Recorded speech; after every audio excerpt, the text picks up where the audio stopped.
Bow Banger Management Fantasy Hockey Podcast. Woo! Woo! Woo! Very nice. Welcome in, one and all, to Banger Management, the Fantasy Hockey Podcast with Jake, Josh, and Kevin. The NHL playoffs are upon us. It's the most wonderful time of the year, some might say. I'm so excited. Yeah, I was gonna say, I've been reveling, basking in the glory of winning our championship, and I'm back. I'm here to get back on the horse and predict the perfect bracket, and also how these playoffs are gonna go. I'm not sure if anybody could see the taglines under our name, but they're I don't really, think they really do. funny. I loved yours because it was current champ and best ever, and you got the balloons in the background. True. Josh is 3 times champ and coolest host, and I'm just Jake. Okay, just Jake. Just Harry. Yeah, Yeah, that's exactly. literally what I thought about. All right, so we're foreshadowing for our take it away, Ernie. Anyways, before we dive in, so we're gonna basically be going over the first round matchups in today's episode of the playoffs. Yeah. So I mean, there's a lot of playoff leagues out there that obviously at this point Yeah. probably have already drafted your leagues and everything like that. I know I was in one of them. We got that done like literally right before puck drop of game 1, so that was pretty crazy. But I think there's a lot of. It's so easy to go chalk this year, and I feel like it never goes chalk. So who's gonna give? And also like the Yeah. Habs right here, rocking the Habs on YouTube. We're going all the way this year, baby. We're going all the way. Oh, yeah. I'm not pointing at anything. I just, And I'm I felt biased. left out. Okay, before we dive in, follow us on Spotify, Apple Podcasts, wherever you get your podcasts. We're there. Subscribe on YouTube and give this video a like if you're watching on YouTube, which you should be. You'll see all of Kevin's fancy balloons behind him. Still celebrating the championship a few weeks later. And all the socials are in the podcast description. And be sure to join the Discord community. And let's go over the first round matchups and maybe give like a 1 or 2 minute explanation if one of us has a dark horse team that we want to talk about. Quick- I know I do. All right. Quick preface, Let me- real quick. Yeah. Thank you for everybody in the Discord who joined the Office Pools Banger Management contest, challenge, whatever you want to call it. I think we had 50 spots. We ended up getting like 45 people, so that's pretty cool. The winner of the Office Pools Challenge will get a 1-month free tier sub to our Patreon going into next year, which I think is going to be really cool. You'll get some cool benefits there. It was free to enter, so hopefully, listen, you made a good team. I tried to give some hints in the chat on like how is the best way to kind of build a team, because Office Pools is tricky. Like you're just picking one set of players. Everybody can pick any player they want, but you got to pick players that are going to make it all the way to the end, because no trades, no pickups, no nothing. So you're kind of setting your team and who you think is going to go the furthest and score the most points. And Jakey's team sucks. So yeah, no, get it. It's like fantasy and also the anti-fantasy in a way. Yeah? It's like best ball. It's literally just best ball. Yeah, But yeah, it's anybody gonna can be pick fun. anybody. It's going to be fun. I can't wait to finish higher than you in the standings. Okay. All right. Start us All right, off, Josh. with, let's yeah. get into the first matchup that we'll be discussing. The Buffalo Sabres, who won the Atlantic Division, versus the Boston Bruins, who were the wild card one in the East. Their season series, Boston went 3-1 against Buffalo. Buffalo's best players in terms of goals, Tage Thompson with 40, assists Dahlin with 55, Thompson with 81 points. Boston, their best goal scorer, Morgan Geekie, 39 goals. Pretty nuts. Most assists, Pasta with 71, and most points, Pasta with 100. Then in terms of their goaltending, Buffalo's got UPL, 6K, Ukko-Pekka Luukkonen. He's going to be their starter, especially with Alex Lyon injured. He's .909 on the season, 2.49 goals against average, versus Jeremy Swayman in Boston, .907, 2.69. These are very similar stats. Yep. And then power play and penalty kill. Boston was 9th on the power play versus Buffalo's 20th, but Buffalo was 4th on the penalty kill versus Boston's 24th. So that kind of a matchup of specialty teams is actually very, very even. Yeah, we all have. Should we just go ahead and say what we have? Yeah, we'll give our predictions Yeah. for every round. Yeah. Yeah, we all have Boston in 6. Yeah, I thought I was going to be a hot take with that. I thought you Yeah. guys were going to go Buffalo, so that's one of my hotter takes. Yeah, the main reason I just think that they're kind of more equipped for playoffs. A lot of these teams have, that's going to go a long way in kind of. Like, I don't think that this is a chalk one at all. I think that this is No. pretty much up in the air. Boston's technically the underdog, but they do have more playoff experience. And we went over the stats for the goalies, right? This is average, and that's a big difference because they were kind of splitting all year, whereas Swayman has just been a beast. He's been one of the best goalies in the league, really. So yeah, I think with the longevity, and he's just kind of more prepared coming into the series. I think this one is like it's a really close matchup. It can really go either way. The reason why I went Boston was because I just feel like they have the experience to kind of, they've been here before. They're a playoff team. Buffalo is like they're getting their tails wet for the first time in the playoffs, and I feel like that is sometimes intimidating. What? Is that not a saying? Their feet wet. Whatever.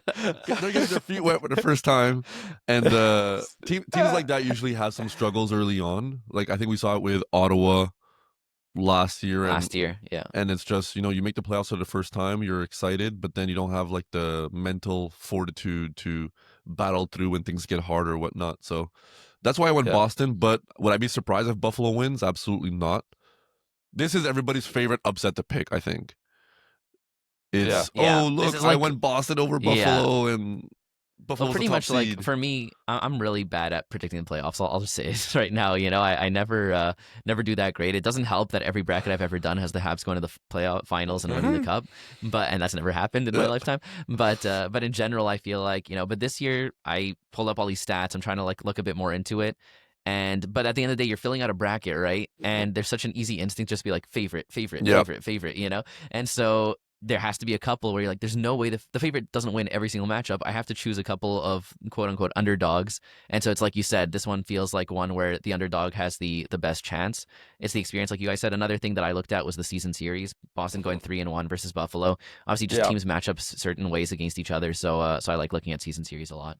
But it seems like we're all in alignment there. So I don't think there's much else to say there. But I think we're all we wouldn't be surprised if we're wrong about this one. Yeah. This is not one that we're all like. There's some other ones where we're much more confident. Let's just say. I would be shocked if this series like is less than 5 games or like 5 or less. This series is going 6 or 7. Yeah, I think so. I think they're both. I think they're both very strong teams, which is crazy because I thought Boston sucked going into this season, but they surprised me. All right, let's go to the next one. This is the money one. Oh yeah, we're all the most excited to talk about. We've got the Tampa Bay Lightning versus your Montreal Canadiens. Go Habs, go! So that's the second and third seeds for the Atlantic Division. Their season series they tied 2-2. And most goals for Tampa, Kucherov with 44. Most assists, Kucherov with 86. And most points, Kucherov with 130. Shocker. And then for the Habs, most goals, Caulfield with 51. Should have won the Rocket if it wasn't for empty net goals. Empty net merchant McKinnon. But I don't know if you guys have been seeing those memes online. It's like every time towards the end of the season, McKinnon was like scoring these empty net goals. And everyone online is like, empty net merchant. Like, you would never. Ethical Caulfield, scoring like grass fed like goals. Anyways. No empty net goals. Over 50, no empty net goals. It's crazy. Most assists, Suzuki with 72, and most points, Zook with 101. And then in terms of starter, obviously Tampa, you've got Vasilevsky, .912 save percentage, 2.27 goals against average, versus the Habs, Jakub Dobish, .901 and 2.78. So obviously Vasilevsky has the edge. Dobish has the potential and has throughout this season played at times at that level. It's just Vasilevsky's the proven guy, so obviously you got to give it there. In terms of power play, the Habs are at 10th. Tampa's only at 17th. That actually really surprised me seeing that because they had a bunch of injuries for a long time. I mean, yeah, Kucherov and Darren Radish, and you're only 17th on the power play. That's kind of nuts to me. But penalty kill, Tampa's 3rd in the league. Montreal's 19th. So I think I'm giving the edge to Tampa on the special games side. And then in terms of injuries, Tampa has Victor Hedman. They recently said that he's going to be around the team and might start skating, but I don't think he's going to be at least in for the first half of the series. Maybe he comes back for the second half, but he hasn't skated in a month. Plus, it was for personal reasons, so no one really knows what's going on, but I wouldn't really count him as in for the full series. The Habs have Noah Dobson and Alex Carrier injured. Dobson is a massive, massive loss. It's possible he comes back. So is Carrier. I mean, the fact that they're 2 right-hand D for the Habs means that we have like Reinbacher coming in. And not that that's bad. I'm excited to see what he can do, but we'd much rather have Dobson and Carrier in. So I think if they don't come back for some point in the series, we're in big trouble. I'm counting on them coming back and maybe not playing at 100%, but I feel like they're not going to miss out on the opportunity in the playoffs. So let's get to our predictions, then we'll talk about why we said them. I have Montreal in 7, Habs in 7. If you're watching on YouTube, you can see I'm pointing at my Habs in 7 that I have right behind me. Kevin, what's your prediction? I also have Habs in 7. Nice. And Jakey, Judas, what do you got? Just Judas. I have Tampa in 7. Boo. So Believe in something.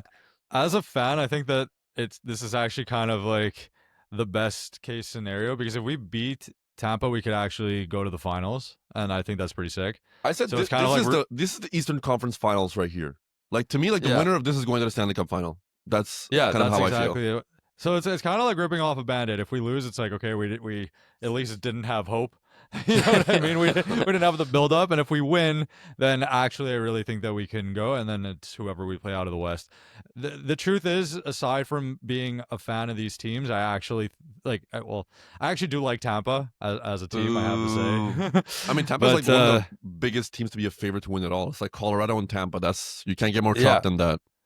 That's kind of, that's where I see things going, to be honest. I really think that I almost think our injuries, Carrier and Dobson, are more consequential than Hedman, because Hedman was not 100%. having a good year. So that's a pretty big deal. And I just also think I'd love to see Dobej do well, and I think he will surprise, but Vasilevsky just has that experience. So, I mean, I'm unfortunately... I can't fault you for any of that logic. I mean, especially the Dobson injury scares me. If it wasn't for that, I'd feel a lot more confident in my prediction. That I'm really worried about, because he's been one of our biggest strengths this year. Maybe not under the radar, but he's not the fly. It's not like he's Lane Hutton. Lane Hutton is the guy, right? So Dobson flies a bit under the radar, but he's been huge for us. So I'm curious and hopeful that he could come back mid-series and be a big game changer for us. Goaltending, exactly like you said, you obviously go Vasilevsky. But you just have to believe in the power of friendship. No, I know. And we have the second best goal scorer in the entire NHL. Yeah. And we have a 100-point player for the first time in our history. It's just going to be a sick series. And we have vibes. We have the vibes. And I think Tampa's a lot less scary than in the past. Like, I've been reading about it a lot. I think they don't like their D-core a lot. Their best D is Darren Radish, who's been sick this year. But who else do they have? JJ Moser. No. Yeah. JJ Moser, actually, Ryan McDonough, Eric Chernak, who's going to be injured after one game. It's, I'm not, I like our defense core a lot better. Obviously, losing Dobson makes it a lot closer. The one thing I want to add, though, is that in the game that they played Tampa recently, that was crazy. It was crazy. It was sick. I mean, Caulfield and Slav both got their milestone goals, but it was an absolute cage match, and they were missing Hagel and Cirelli. Yeah. So, like, the fact that it was 2-1 and it was that close in Montreal also, I mean, so a home ice advantage, I'm just like, this team is so good. Yeah, but did you see that Caulfield goal, though? Yeah, it was sick. It was great. So, I don't know. I feel, obviously, I feel bad saying this, but I want to give my honest predictions, though. I think it's Tampa. I mean, you can tell that we all think it's going to be a close series, because we all put it in 7, right? Putting it in 7 is essentially the equivalent of being like, I'm putting this, but it could go either way, and whatever happens, happens. I mean, like, to me, that's like the equivalent of being like, I have no idea. Here's what I'm putting, and we just go with it. Obviously, on paper, Tampa has a lot of the edge, right? Like, they have the pedigree, they have the experience, they have like the depth in their forward lines, they have the goaltending, they have the coaching, they have everything on paper, it feels like, right? But every year they have everything on paper. So, and it doesn't always work out, right? So I do think there's no Florida. There's no Florida, that's for sure. There's no Florida in their way. That's for sure. And I will say, not a knock on the Habs, but no, I know. I mean, Tampa lost to Toronto. Yeah. They were the only team that ever lose to Toronto in the past 20 years in the playoffs. So any team that can lose to Toronto, we can beat. I will say that the Dobson injury really almost swayed me. Like, that was enough to put me into. I think Tampa maybe has the edge now for sure, because I do think it's a close battle either way. The regular season series is tied, obviously, but I just think that there's something about what we have right now that is not quantifiable. And building off of what we did last year, like our playoff appearance was fun but very underwhelming. I think this year a lot of guys stepped up, a lot of guys kind of grew into their own. Like you see Caulfield getting over 50, Suzuki getting over 100. Like, these are big milestones. Slav becoming the player that he is right now as well. There's a lot to like. And Dobesh, I've really liked what he's been doing recently. I feel like the team has put a lot on his back and he's delivered. So these are all factors that I'm taking into account, meaning like we actually genuinely have a good shot at this. And like I said, I think the team that wins this is going to the Stanley Cup Final. And my office pool's bracket is on the Habs as well. Like, I was like between Habs and Tampa, changing my mind, swapping out the players. I just went, F it, I'm going Habs. Nice. You know who I think is going to be a good role player in this series is actually Josh Anderson. If you were at the game, Jakey, the one versus Tampa most recently, Yeah. and he was everywhere. You noticed him like a lot. He was throwing the body, and I think it's going to be one of those series where after every single whistle, there's going to be a scrum, Mhm. and you need to not be pushed around. And I don't think Tampa's as big and scary as they used to be. I think they still have that reputation, but I don't think they are. And I think Anderson's going to make his presence known. So I think that's going to be a Yeah. big sub game of the game is just who can have the edge in physicality. And I know that the Habs are not known for that, but I like Anderson. I think Slav is really becoming that power forward that we want him to be. Mhm. And I think we have some grit in the lineup. Jack Guy obviously is the main guy for that, and I don't think we're going to get pushed around. So it'll be really interesting to see, but we can just talk about this forever. So I think let's move the on last to the next thing thing. I'll mention is that actually Cirelli did play in that game, so that's kind of an encouraging sign for the Habs. It was just Halo missing, still huge loss, but Yeah. So and the power play one was intact. hilarious. But also Carrier may be back, and if he is back, that's another thing that's really Definitely helps. important. I mean, well, he kind of, if you look at when he got traded to the Habs from Nashville, that was like the start of the turnaround. He's a really really important player for our team. Totally not fantasy relevant, but like an actual IRL player, he that's a big deal to have him back. Is it 100%. Is it crazy to say that I would not be shocked if like this series ends up being 5 games? Yes, I actually. It's just one of those. It's just that's a hot take. It might be a hot take, but I feel this is the type of matchup that the two teams are so strong, but when one of them has the other's number type of thing, it just shows consistently. Even though all the games might end up being close, it just might end up all going the same way. Yeah, I mean, I'm anything's picturing possible. that in my head. I'm visualizing. Yeah. The one thing I will say that makes me nervous about this series is even if / when the Habs win, I feel like there's no way they make it out without injuries. I feel like this is both teams, or whichever team makes it out, is going to have some injuries because this is going to be a dirty, rough series. And that's the only reason I might not agree about the winner of this series making it all the way. I think they're going to be pretty beat up. And this is why I didn't want this matchup. And obviously, Tampa, I think, is the scariest matchup. But also, in general, I just think it's going to be a dirty series. So we'll see what happens. But I'm very excited to watch today because that's when the first game is. All right, let's go to the next one because I spent a lot of time on that. Next, we have Carolina Hurricanes versus the Ottawa Senators. First in the Metro, first in the Eastern Conference versus Wildcard 2. Not actually the worst team to make the playoffs in the East, but they are Wildcard 2 because of Gary Bettman's beautiful way of making the playoffs that we all love. The season series, Carolina won 2-1, so that's actually not that huge of a difference. Most goals for Carolina, Seth Jarvis with 32, most assists, Aho with 53, and points is Aho with 80. And then Ottawa, all their most is Stützle, 34 goals, 49 assists, 83 points. In terms of goaltending, I actually originally on my graphic, I had Brandon Bussy's numbers because they're actually better than Freddie Anderson's, but Freddie Anderson got the start in game 1 and he got a shutout, so pretty safe to say that he's going to be the starter for yeah, it's crazy. But his numbers have been so bad this year. To be fair, it was really towards the end of the season that he became an NHL goalie again. Yeah. But at the start of the year, he was so awful. For the sorry, not just the start, like 3/4 of the year. 0.874, 3.05 goals against average versus Linus Allmark, who hasn't been that much better, 0.89 and 2.73 goals against average. I think in terms of goaltending, both teams have super shaky goaltending, and it just who shows up that night if it's like Jekyll or Hyde version of their goalie. In terms of power play and penalty kill, I think it's a pretty obvious win for Carolina. Carolina had the 4th best power play in the league this year. That's crazy. We talk about is how Rod is stupid with his power play. In early season. That's it. It's crazy how they came up to 4th. And Ottawa finished 8th. They were like top 5. I mean, that's not a huge drop, but still, I thought they would have the edge on the power play, but they don't. Penalty killing, no surprise. Carolina at 11. The percentages Ottawa are at so close, though. Yeah, that's fair. Carolina at 11th penalty kill, Ottawa at 29th. So you're facing the 4th best power play versus a 29th best penalty kill. To me, and the series is 1-0 Carolina because they played a game already yesterday. To me, this is an easy Carolina in 5. I know this is one that a lot of people were throwing, everyone's looking for an underdog to choose. And a lot of people are like, oh, Ottawa could be the one that takes out Carolina. I just think Carolina's not flashy, so people underestimate them. Mm-hmm. But they just play a suffocating, boring style of hockey, which is perfect for the playoffs. That's why they won a game 2-0. So I think Carolina in 5. There's a reason why Carolina always makes the Eastern Conference final, and then they get wrecked when they actually play a decent team. They just know how to win these early matchups. And listen, Ottawa is that one team that people love to bandwagon on Ottawa being, oh, they're special, they're a wild card, they can get it done type of thing. And then I mean, I've been heavily invested in Ottawa the whole year. I had Batherson, Cousins, Brady Tkachuk, Sanderson for a point, and I feel like I know this team. This is a squishy team. A squishy team. They're made of Swiss cheese. They can't keep they can't keep goals out, and they're too inconsistent up front.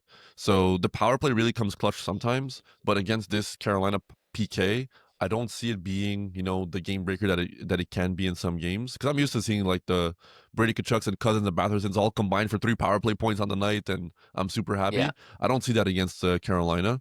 I think it's going to be a really grueling series, and I don't know if Ottawa is built for that, especially with all the drama they've been through this season, and like the ups and downs, and like it feels like there's locker room tension too. I'm just not convinced. This could be a sweep.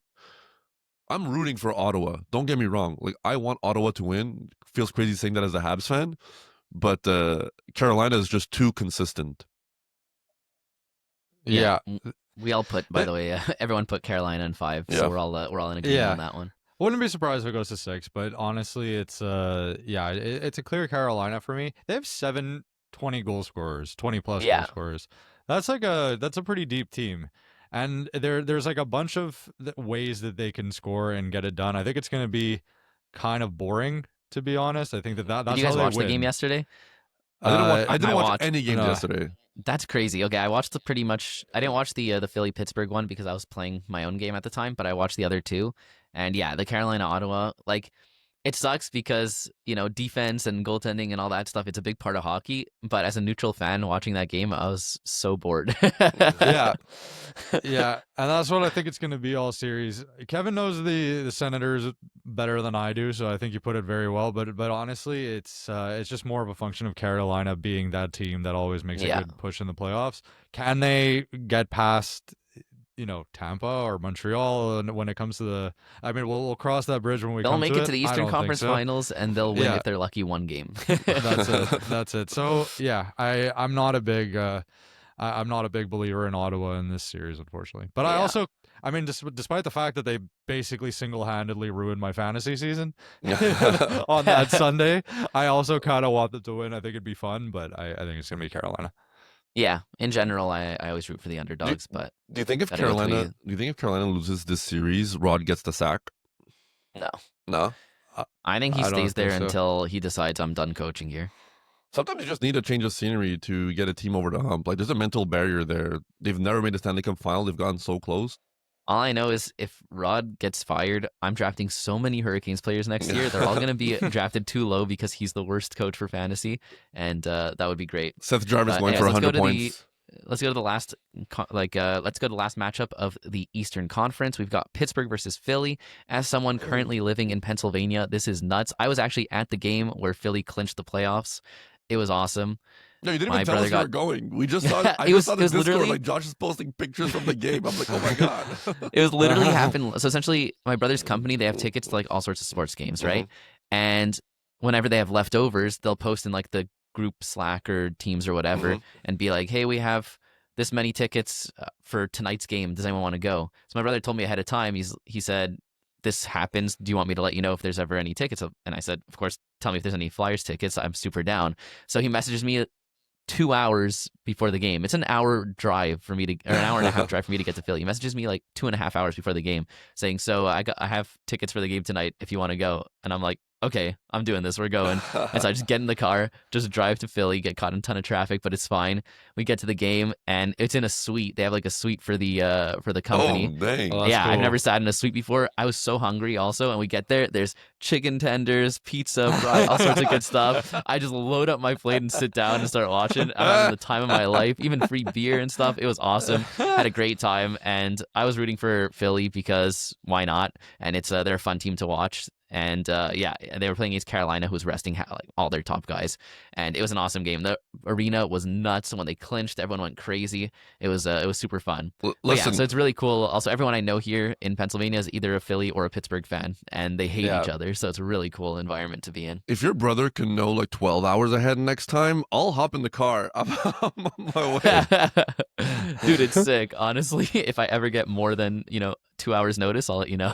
But let's get into some of the stats, and we'll talk about who we're predicting. So Pittsburgh and Philly, that's the Metro 2 and Metro 3. They were actually the 7th and 8th highest teams in the East, and they get to play each other. Crazy. How- Whereas the this- 6th best in the NHL gets to play the 5th best in the NHL in Tampa and Montreal. Gary Bettman, do something. America, explain. Anyways, season series, they tied 2-2. Most goals for Pittsburgh. Anthony Mantha with 33. Is that crazy? I knew he was Yes. having a solid season. I didn't realize he was the best goal scorer this year on Pittsburgh. Mhm. You know, I would think Crosby, Malkin, Raquel, Rust, but no, it was Mantha. Most He'd assists, have the Carlson most goals on 51. Carolina. Yeah, He'd have the most goals on the Hurricanes. that's actually crazy. I think he has like 10 less goals than the best point scorer on Calgary this season. That's so nuts. But yeah, most assists, Erik Karlsson with 51. Most points, Crosby with 74. It's so low because he was injured for like half the season. Most goals for Philly, Owen Tippett with 28. Most assists, Konechny with 41, and most points, Konechny with 68. These are really low point totals for your highest point point getter. So this is a battle of the week versus week, in my opinion. Pittsburgh starting goalie for this series, Stu Skinner, .887, 2.92 goals against average, versus the GOAT, Darth Vladar, Dan Vladar of the Philadelphia Flyers, .906, 2.42. Definitely giving the edge in goaltending to Philly, but the special teams is pretty abysmal for Philly versus Pittsburgh. Pittsburgh has the 7th best power play and penalty kill. Philly has the worst power play in the league, surpassing the Colorado Avalanche, and they have the 21st penalty kill in the league. This is going to come down to if Philly could stay out of the penalty box, because they are not winning the specialty teams battle in this game, in this series. I'm predicting Pittsburgh in 6. Kevin has Pittsburgh in 6, and Jakey has Philly in 6. I think that's his dark horse team after having Dan Vladar on his team and seeing how the GOAT works. So you guys can get into why you made your choices. Jakey changed his pick after he saw last night's game. That's why. No, I did not. I did not. I've been talking about Philly being one of the best underdog teams. He's on the Porter Martone train. I was going to say Porter Martone, man. Where is he getting drafted next year in fantasy? Honestly, Round one. He can be like, he could probably return the value of like a 4th round player, and I think he'll get picked in like the 9th or 10th. I'll take him instead of Will Cooley in the 6th round next year. No, look. So if you look at this team, they're extremely deep on offense. Like, this is a really sick team. I know we like to give Matvei Michkov some grief, but the fact that he's on their 3rd line and he finished the Makes season sense. as strong as he did, I mean, you know, the whole team is good. And you were listing off the season average stats, which is obviously the fair thing to do in this case. But over the last month, Philly's been one of the best teams. Yeah. This is kind of my dark horse team to make it far. I mean, I don't know. Should I get into my next round kind of spoilers just for like this? I mean, you can. instance? Yeah, why not? I have them going to the Eastern Conference Finals. Wow. You have them beating I have them- Carolina? I do. I think they're really, really good. And I actually also like Pittsburgh. I mean, I think that they're both strong. I just think that what Philly was able to do as of late, they have a lot of grit. They're playing well together. And They have gritty. Nice. And I mean, although they are a very young team, I mean, Porter Martone and Tyson Forrester are essentially both rookies, right? Like, or I don't know if Forrester's technically one, but I know Martone officially is. Like, they don't have tape on these guys, but they're NHL ready. So yeah, Did you see the Martone game-winning goal last night? I did not even see anything. That was filthy. It was absolutely. He skates in, stops up. The defenseman goes flying past him. He curls around and just snipes it top corner. It was nuts. It was a really the sick kid's goal. a real I've been deal. super impressed with him. I think he is won a the lot real of people deal. their fantasy leagues this year as well. 100%. Yeah. Yeah, not I me, don't. but yeah. I don't think that. I don't think this is the craziest underdog pick to make. I think this is one of the easier underdog picks to make because of how close these two teams are. And I forgot to mention, but Philly did win the first game, so it's 1-0 Philly series right now. And In yeah, Pittsburgh. I think in They won Pittsburgh, in which is Pittsburgh. huge. Yeah. Yeah. Look, I've been a Pittsburgh doubter all year. I came around halfway through the season because you just can't keep denying the facts and the stats. But I don't think this team is that good on paper. And I think Philly could. I don't think Philly's going to the Eastern Conference Finals, but I think Philly could upset in this series. I'm still going Pittsburgh because I went again with the playoff experience, that kind of intangible, the same reason I went Boston over Buffalo. But again, I wouldn't be shocked if Philly wins. They're definitely the more exciting team. Crosby's last dance can't be getting eliminated in the first round to Philly, who made the the Stanley Cup Finals in the last. Luckily, game of this the isn't his season. last year. No, but you know what I mean. Like it's I don't know. I do think that Pittsburgh should have the edge, but there is such thing as momentum, and there was not another team in the league that had more momentum going into the end of the season than Philly. So Yeah.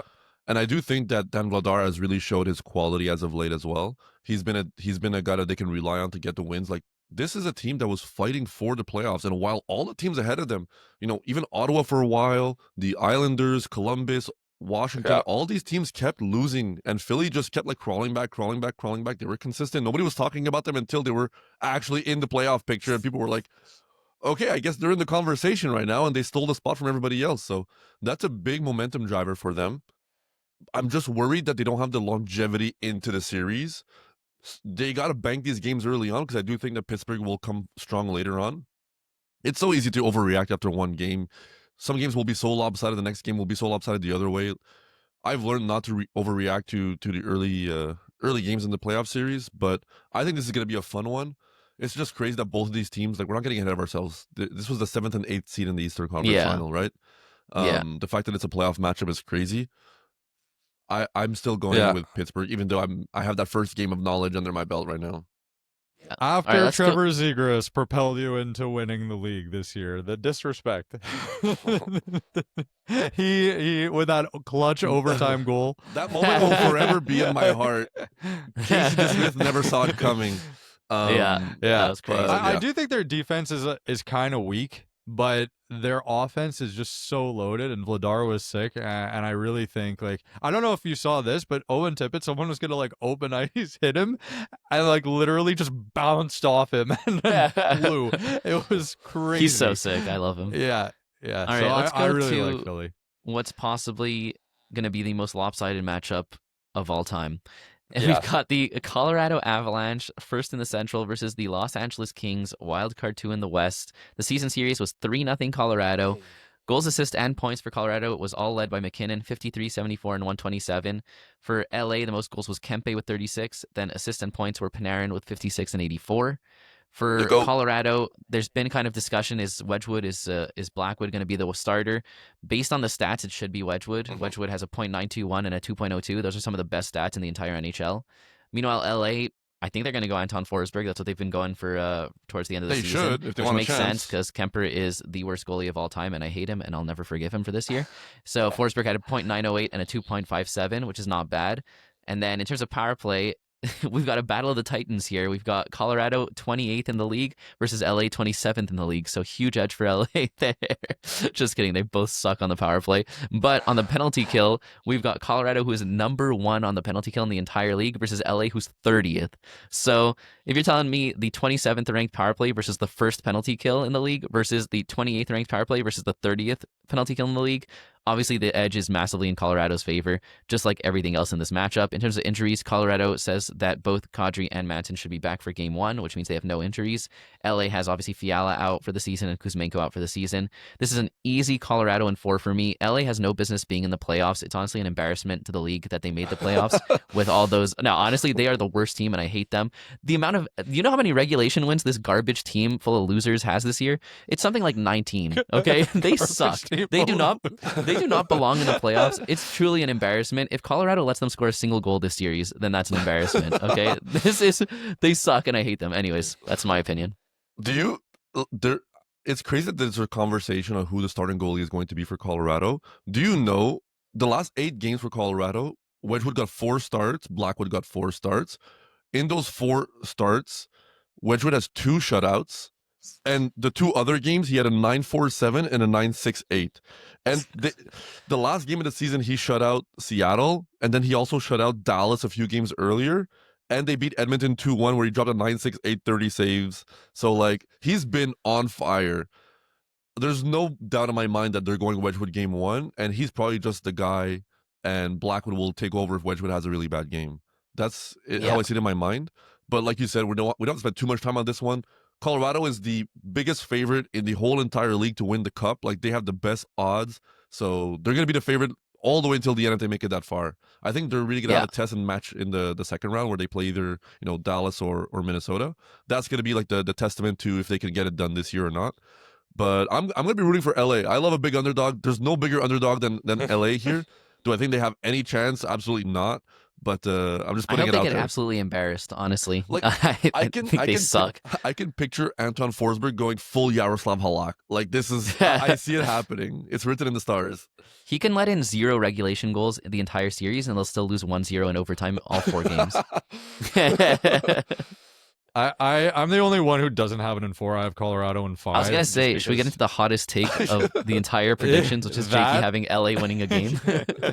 Yeah, I think it's gonna be like 5-1 or like 5-2 games. We're gonna be surprised, and then guys. they're just gonna win one like 3-2 or 2-1, you know, and then they're just gonna go back to Colorado and win.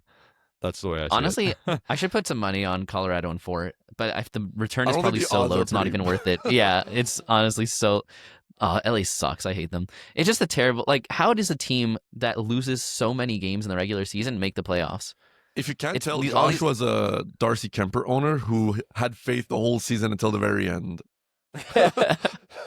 Yeah. I got screwed by the matchups because they had the easiest strength of schedule did. for like the entire rest of the season. So I was like, the process is there. I got to hold on to him because for that easy schedule coming up. It And just then he's so like, hold my happened- beer. I'm gonna let in 10 goals versus Calgary or something stupid. I guess the only Forsberg was place really we good. differ, I think that it's more of a function of Colorado being so good than LA being so trash. So it's the same result because Colorado's going to win. But if they were playing another team, I'm like, okay, like, you know, maybe LA has something. You know, if Fiala was there, that'd be a different story. You just hate them, eh? Yeah. Okay. Can't think of a Fair single enough. team in the playoffs that I think they could beat in a series. I don't think they Wow. can beat Philly or Pittsburgh in a series. I don't think they can Not beat Philly, Ottawa in I'm a kidding. series. They could don't definitely think- beat those teams in a series. I don't think they is can a beat long Anaheim in time. a series. LA sucks. Colorado, it's just Colorado's so strong. So I think that's Yeah. kind of it. But LA, yeah. the first, and then we'll move on. The first round that they don't actually end up playing Edmonton in the first I round. know. They play Colorado. They would have had a better chance against Edmonton, honestly. Yeah. Oh, yeah. Yeah. Okay, let's go to the This next one's one. fun. Yeah, this is a Yeah, big one. this is a fun one. Dallas Stars versus Minnesota Wild, Central 2 versus Central 3 seed. They tied the series 2-2. I'm going to get into the stats. These are the most even breakdown of stats I've seen of any series in a long time. Okay, most goals. Both teams had the same highest goal scorer. Jason Robertson, Kirill Kaprizov both had 45. Most assists, Rantanen had 55, Quinn Hughes 69. Most points, Robertson with 96, Kaprizov with 89. That's super close all across the board.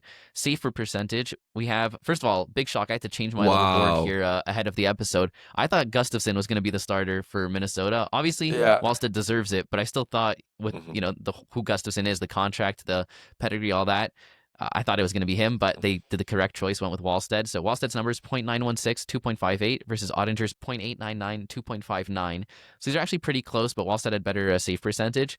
And then in terms of the power play and penalty kill, Dallas was second best power play. Minnesota was third best power play.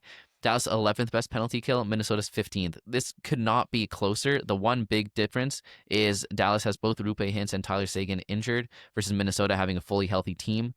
Last night, Minnesota and Dallas played their first game of the series. Minnesota wrecked them 6-1. 1-0 series Minnesota. My prediction for can't this believe I one missed is this game. Minnesota. Yeah, I've got Minnesota in 7, and both Kevin and Jakey also have Minnesota in 7. So we all seem to be of the same mind here. You guys watched the game? Somebody needs to tell me, well, like, was it really lopsided, or did it just happen to be like Minnesota got the was goals a and a lot few of- empty net goals? There were a lot of power plays, and Minnesota capitalized more. There were a couple snipes. I mean, Wallstedt looked incredible out there. Dallas had He their dropped a chances, but Wallstedt 9-6-4 in game one. he really played. He played fantastic. Ottinger was. I won't blame him for the all the goals. Although when you let in that many, you have to blame him for a couple. He just wasn't making any clutch saves from what I saw. So Pete I think DeBoer was goaltending was a right. big one. Yeah, goaltending was right. Power play was a big one. And I think also another thing is that all these average season stats for Minnesota, they include the pre-Quinn Hughes era, right? If you take their averages post-Quinn Hughes, I'm sure they jump up even better. And So Kaprizov injury as Yeah. well, don't forget. Kaprizov injury, Eriksson Ek injury, you know, their annual missing a couple of weeks right at the end of the fantasy season to screw over their owners. So, yeah. I think that Minnesota looked incredible. I still think it goes to 7 because Dallas is too good of a team. But I still think Minnesota has the edge on this one, and I think a lot of people are all in on Minnesota in their The brackets. shots were even. They were both 20, it was 28 apiece. So I mean, just Yeah. by that, it's like, yeah, I know the game could still be uneven, obviously 6-1, right? But just to say that it's definitely going to go a long way. I don't think it's going to be like an over in 4 or 5 at all. The one thing I will say though is that like I'm really high on Minnesota. I'm surprised a lot of people were because I feel like this is a tough matchup. It's kind of like the Tampa Montreal. It feels like super high stakes to put all your eggs in one basket here so early on because it could either easily go either way. And if you're wrong, then you're kind of cooked your playoff bracket early on. But I have Minnesota going all the way in my office pools team. If anybody saw my draft, I went hard. I went Boldy, Kaprizov, Eriksson Ek, even Zuccarello with Quinn Hughes. And I wanted to put Wallstedt in there. But to me, I went with Connor Ingram of Edmonton because I feel like they're going to match up in the Western Conference Final. And to me, it was like I was safe. I was less worried about Tristan Jarry giving him a run for his money than Gustafsson getting a shot at it. Wait. You think Minnesota and Edmonton are going to match up in the Western Conference Final? Yeah. What about Colorado? I think Minnesota's beating Colorado. Oh my God! This is when do we get to talk about this? We can talk about it. We can talk about it after. But that to me is I don't think Colorado gets it done this year. I think it's just too obvious that they're the biggest favorite and everything that it just those teams don't always win it. So okay, I don't think that's the craziest take. I think it's crazier to say LA's going to win a game. And really? Wow. I like Minnesota. I think they're sick. They're really good. But if you look at Dallas my is a playoff great team bracket, too. I have the finals in the Stanley Cup Finals being Minnesota versus the Habs. And then to my detriment, I saw the EA Sports NHL posted their bracket and it was Habs and Minnesota. And I was like, no, that means I'm wrong. But I really like this Minnesota team. Listen, I was the only one that had faith in them before the season started. You guys both poo-pooed on me a little bit there. Okay, well, no one could have known they were going to trade for Quinn Hughes. That changed their whole season. It definitely does help. I did not expect that. I also did not expect Wallstedt to become the GOAT. So yeah. Honestly, I'm shocked you picked Ingram over Wallstedt. I think that's look, as an outside observer, and obviously we have a game under our belt now, so it's easier to say. Yeah. But I just think Edmonton's goaltending is garbage, and especially if you're so in on Minnesota. But I think Edmonton has an easier road to there than Minnesota does. So I was kind of like hedging a little bit. And I just also think Tristan Jarry is cooked. And Gus has been, if you look at his stats, he's been horrible to end the season. And I'm not shocked they went with Wallstedt. I'm surprised they had the guts to do it. Yeah, no, that's fair. It would have been a gutsy pick to go Wallstedt. That was me hedging a little bit. Is easy. Yeah, that's fair. Yeah. All right, let's go to the next one. Vegas Golden Knights, first in the Pacific, a huge title to win, very difficult, versus Utah Mammoth, first wild card. By the way, that was sarcasm. The Pacific was a joke this year, but everyone's been talking about it so much, we don't have to keep talking about it. The season series, Utah actually won 2-1 versus Vegas. In terms of most goals, it's actually both teams had really high goal scores. Pavel Dorofeyev, the GOAT, 37 goals. Money. Dylan Genther, 39 goals for Utah. Most assists for Vegas, Jack Eichel with 63, and most points, Jack Eichel with 90, versus Utah having Clayton Keller with 62 and Keller with 88. Very, very similar top players in terms of goals, assists, and points. In terms of goaltending for Utah, it's a clear Karel Vejmelka, .897 and 2.73 goals against average. I put Aiden Hill for Vegas. I'm not sure who it's gonna be. I feel like they default to him and give him the chance first. .87 save percentage and 3.04 goals against average on the season. But obviously they also have the option of Carter Hart in there as well, or Akira Schmid if you want to get spicy with it. Probably not. And then in terms of power play and penalty kill, Vegas was 6th in both power play and penalty kill, versus Utah being 18th and 19th in those two. So a clear special teams advantage to Vegas. In terms of injuries, Vegas has William Karlsson. He's been out for the whole season pretty much. Utah has Jack McBain, Mendoza the GOAT. He's out. Sean Dursey, Barrett Hayton. There's a chance that Dursey comes back for game 1. I don't think McBain or Hayton are coming back. And I do think McBain's a very big loss, to be honest. But maybe I'm just biased from him being the GOAT in fantasy. I have Vegas in 5. I love Utah as a team. I think with my rankings this time, I went on that intangible of playoff experience, and it could be wrong because it's with those intangibles, and there's no numbers to really back it up. It's more just kind of vibes, but I do think it makes a big difference. And I think the coaching change for Vegas. I'm all in on Tortorella, the GOAT. So that's what I'm going with. Yeah, I'm honestly, this was the one that I struggled with the most, which is crazy because I feel like Vegas has the name and everything, and Utah is essentially the Arizona Coyotes, and no one believed in them. But I think it was Kevin who called this out a year ago, maybe even a year and a half, that like there are a really good up and coming team, and that can. I was make the a Utah splash. guy. You were the Utah guy? I was the Utah guy. I was was really the Utah guy. Yeah. So I actually think that they're going to be good. With a big advantage for them is goaltending. Vejmelka is way better than any of the Vegas goalies. Yeah. So I wouldn't be surprised. I do have Vegas in 6, but I really think that this one's such a toss up. I went Utah in 7. This That's was your dark horse team. Spicy. well. That I has to thought be I had like, them getting eliminated against Edmonton next round, but fair. but this was one of my favorite upsets to pick because I feel like people weren't really on Utah that much, and Vegas is just an intimidating team. Like you look at the logo, you're like, okay, this means power, type of thing. You know, Yeah, people for are sure. convinced that they can make a run. It's Vegas. We all know Vegas can win the Stanley Cup. They're the enemies of the league. Um, but I really like this Utah team and how they stack up against Vegas. And to be fair, Vegas has had a really strong finish to the season under John Tortorella. So it did sway my plans a little bit. I was definitely less comfortable. But I do think the goaltending matchup is going to be huge. And there's something about this Vegas team that against them the whole season that I've kind of had like a little asterisk next to them being like, okay, maybe they're not the full Vegas. And Tortorella's stacking the lines right now. He's going with that full. It was Marner, Eichel, Stone, was it, for their top line? He's putting all his chips up there. This could be a blowout, or this could be the most grueling 7-game series, in my opinion. And I have it going Utah's way. I just feel like they have enough depth that they can win those middle line battles. And I like the goaltending. I could easily see Vegas's goaltending just crumbling because nobody can average a 900. So that's how my Yeah. thought process goes. But I- not sugarcoating the special teams difference here because Vegas is definitely really strong there.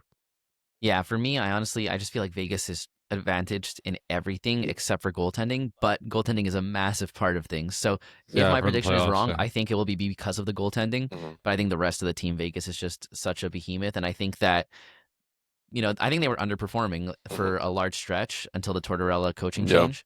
And so I think people actually may underestimate them because of that. But like you said, they've been on fire since the Did they since the finish coaching like 8-1 change. or something Yeah, to the season? and you were talking about the momentum with Philly, the Yeah. momentum here as well. It's really hard to to stop when a team is on fire like that. So I like my Vegas pick here, but I love Utah as a team. I think they're really fun. All right, let's go to the last one. We've got the Edmonton Oilers versus the Anaheim Ducks, Pacific 2 versus Pacific 3, two teams that I don't think would have made the playoffs in the Eastern Conference. Don't quote me on that. I haven't checked in a bit, but again, Pacific bad. Anyways, the season series, Edmonton won 2-1 versus Anaheim. Most goals, assists, and points for Edmonton, obviously McDavid with 48, 90, and 138. Insane. And then for Anaheim, most goals, Cutter Gauthier with 41. Most assists, Jackson Lacombe with 48. Most points, Cutter Gauthier with 69. Nice. So that's a pretty big pretty big lopsided there. 69 is actually exactly a half of 138. So There the you go. highest point That's getter on nuts. Anaheim had half the points of the highest point getter on Edmonton. Pretty fun stat there. Then for goaltending, I've got Connor Ingram starting for Edmonton. I'd be shocked if Jerry gets the start. He's been .898 versus a 2.6 goals against average, and Anaheim's has got Lucas Dostal .888 and a 3.1 goals against average. His season is a very big story of inconsistency. He was the best goalie in the league, then the worst goalie in the league, then the best, and the worst. So whichever Dostal shows up will make a big difference. But looking at specialty teams, power play for Edmonton ranked number 1, no surprise. Penalty kill ranked 18 versus Anaheim's power play is 23 and penalty kill is 26. Obviously a massive advantage for Edmonton. Pretty much every single stat that I've listed, Edmonton had the edge. In terms of injuries, I had Leon Draisaitl listed. They said he's skating in full contact. I'd be surprised if he's not in for game 1. Good for him. And and for Edmonton, and then for Anaheim, I think Gudis, I don't think he's coming back for game 1, but we'll see. So not many injuries on either side. Draisaitl, if he does come back, I doubt he's at 100%, but we've seen him play on one leg in the playoffs and be an absolute machine. So I'm not too worried about I think him being in the lineup, regardless of his level of health, is a huge win for Edmonton. I have Edmonton in 4. It's just hard looking at all these stats to think of what Anaheim has over them. Really, it's the goaltending as usual. Same thing with the Vegas series. So 4 might be a bit aggressive because goaltending could cost you a single game here or there easily. But I just feel like Edmonton is just so far advantaged here. I think it's going to be close, actually, but I do think Edmonton's going to win. I just, the Ducks series. I have them. I have Edmonton in 7. Going 7. But, yes. Crazy. Yeah. No, look, I mean, with the Ducks, a big part of the story this year was the inconsistency from Dostal, as you mentioned. So as you said, Dostal's depending on how he's playing, that's going to make a huge difference. Also, Carlson's injury. And that's really when things went horribly for them. And with him back, I mean, you hear the stats, and as far as the top point scorers on the team, the fact that Leo Carlson's not there, you know that there's something going on. And it was that big injury, and he was out for a while, and then they were horrible. And then when he's there, they play well. He's very talismanic to the team. And they're nice. Yeah. They're very deep on offense. And the John Carlson acquisition is actually a really big deal for them. He's been playing well, and I think that he can make a big difference and bring a lot of that experience. You got Kreider, you got Carlson, you have the veteran presence on this team that can actually, and Trouba. Yeah, exactly. So there's a lot to like with them, actually. I just think that Edmonton has more skill. They've gone to the Stanley Cup Finals over the past 2 years. I don't think it's happening again, but I do think that they're going to win around probably 2. It's just like, who on Anaheim is stopping McDavid and Draisaitl? Like, let's say you can stop one of them. To stop both of them, you need to have a pretty strong decor, I think. And I just don't see it with Anaheim, especially whether Gudas is in or out, he'll add physicality to the series, but I don't think he's a very good defender anymore at his age. And then Trouba, he had a solid season fantasy-wise, but I'm not looking at Trouba versus McDavid and going like, okay, cool, we're safe. So it's really coming down to Carlson and Jackson Lacombe, the former forward. So I think, look, the two of them together, maybe you can hold back McDavid, and then Draisaitl just comes in and wrecks you, or you hold back Draisaitl. I don't know. I just don't see their defense being enough to hold the offensive firepower. And the specialty units, special units. Special teams? Special teams, there it is. They're just going to, every time they get a power play, they're going to finish with like 50% power play percentage on this series. It's going to be nuts. Yeah. Number 1 versus number 26. Yeah. I guess like I just find that like you're looking at the depth, the third line on Anaheim can do some damage. You got Paling, McTavish, and Gauthier. That's your third line, your 40 goal scorer. I think every game's going to be 6-5 for Edmonton. Like it's gonna, it's not going to be any. It's going to be a fun series to watch. It's going to be the opposite of the Carolina-Ottawa series. Yeah. It's going to be a good time. There's going to be no goaltending optional, points for everyone. So it's going to be fun. But I think Edmonton definitely has the edge. So I waited until the very end to share this information. Oh my god! If you guys joined the Banger Management Bracket Challenge that was posted in the Discord. And I guess as you're listening to this, you might have the chance to join if it's not closed off yet. I think the bracket challenge closes on Monday at 7. But I will say my bracket has Edmonton winning the Stanley Cup against the Montreal Canadiens. I thought you had Minnesota. Yeah, what? So in my official bracket I submitted, I put Edmonton beating Montreal in the finals. I have Edmonton and Minnesota in the Western Conference final, but there's also a reason why I went Connor Ingram on my office pools. I think that this is the year that Edmonton finally gets it done. Because Florida's not there. Because Florida's not there, but also this is a team that every year they have the same mentality. It's like, oh, the team is so good, but can goaltending get them done? And every year it's the same thing. They've made the Stanley Cup final twice in a row. They've gotten so close, even with Stuart Skinner. I think Connor Ingram's basically very similar to Stuart Skinner. They're kind of like the same guy, but we haven't seen Connor Ingram playing for this team in the playoffs yet. And he's had a strong finish to the season. Like in the last 3 games to end the season, he played Colorado and LA, and he only let in 1 goal against both of those teams. They ended up losing both games, but he only let in 1 goal. He had like really good save percentages. So I think that he has a better shot at this than Stuart Skinner. And Connor McDavid and Leon Draisaitl, how can you bet against them, like getting it done when it needs to be done? Like, to me, they're winning 1 or 2 rounds easily. Yeah. Draisaitl was resting for this moment. You got shafted in the fantasy season, but he is ready for the playoffs. I think that's a good Bouchard. And Evan Bouchard, 95 points. Yeah, huge Team Canada snub. I think that's a good way to end it. Let's all say who we think is winning the cup at this point. So Kevin, you're going with Edmonton. To me, it's Edmonton or Minnesota. So, and I'm going. You don't Edmonton. get to choose 2. Yeah, you have to choose one. It's the winner of those teams is making it, and I think Edmonton is going to take it this season. Josh, you're gonna go think or want? Both. I'm doing. You go first. I'll finish. Are they both the same? Okay, I think Colorado's gonna win. Okay, I'm going with. To me, this is the most obvious pick, and it's 100% going to be right. I've never been wrong in my life, and it's going to be your Montreal Canadiens. Oh, Everyone can pull man. the tape when it happens. I hope to be part of the parade because, my belief is what's going to propel them all the way to the cup. So very excited to see that happen. Let's wrap it up, though. That was a great great Yeah. episode. Thanks everyone for listening. Follow us on Spotify, Apple Podcasts, wherever you get your podcasts. We're there. If you watch on YouTube, give this video a like and subscribe to our channel. Follow all the socials there in the podcast description. And be sure to join the Discord community. Take it away, Ernie. Bow, banger management fantasy hockey podcast. Woo! Wow. Woo! Go Habs, go! Ça sent la coupe. Ça sent la coupe.